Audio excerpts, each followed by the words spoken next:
My name is Naomi Scherelle. I use she and they pronouns. I am a chocolate black woman with a fade and waves.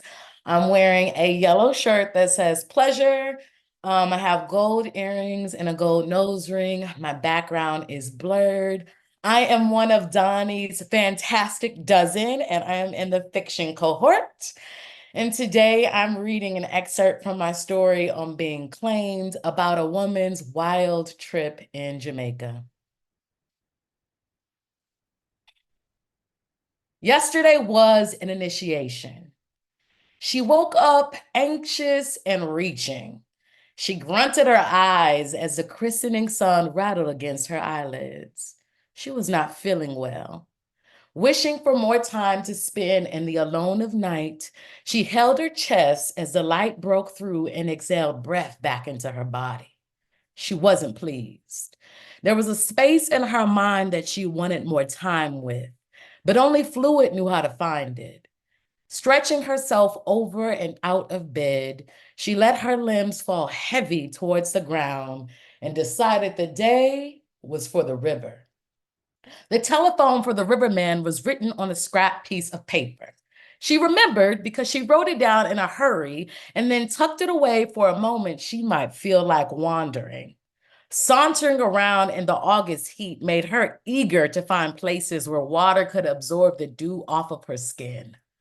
The bush felt committed to sweltering her that year, and eating mangoes while her feet coaxed the grass only did so much to cool her down.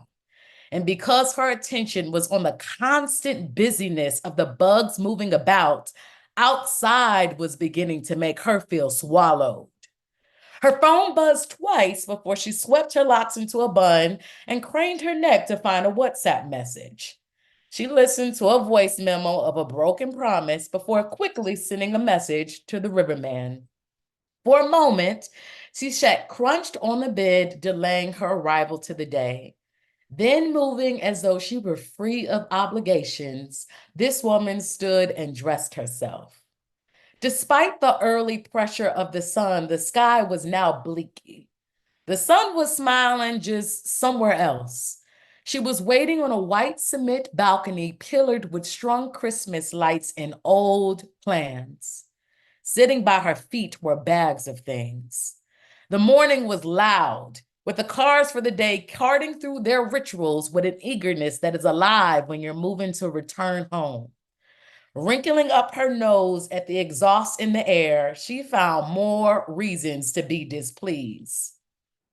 The gates had already opened when the river guide came to gather her up. He stood outside of the van, watching her fidget and wrestle her things down the balcony stairs. Standing long past the height of the van, with his hands open and pressed together, he waited for her. She was there swinging a fake smile with her eyes fixed on the ground. When her feet came toe to toe with the man she called to guide her, she looked up and felt something old. She knew this man, the river guide, from her first trip to Jamaica, a time lucid with made up things and unbashful exploration. That time, she made unclean choices and kept them because they secretly gave her pleasure. She had been in love when she came with a woman in another place who had lost desire in her. It was then she met the riverman and a pool of other eyes eager to look her way. She found herself drenched in a world buzzing with desire, and so were her thighs the day she slept with someone who wasn't the love she came with. But that was her secret, and one that gave her pride because it was rich with discovery, passion, and her decision. Looking up at him, his head standing against the sun, she could see the carefully beaded red, yellow, and green necklace he wore around the hard lines of his collarbone. She remembered those too. The time before, he had been a passing friend with quenched eyes and the brightest deep chocolate skin. So getting into the van with him felt safe. They exchanged brief hugs and both of them relaxed deeper into themselves.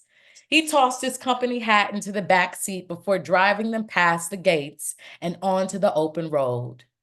Peering at the stewing woman, then back out again at the street, he proclaimed thanks to the day the way only a knowing man does.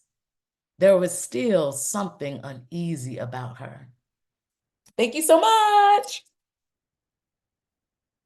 Yay!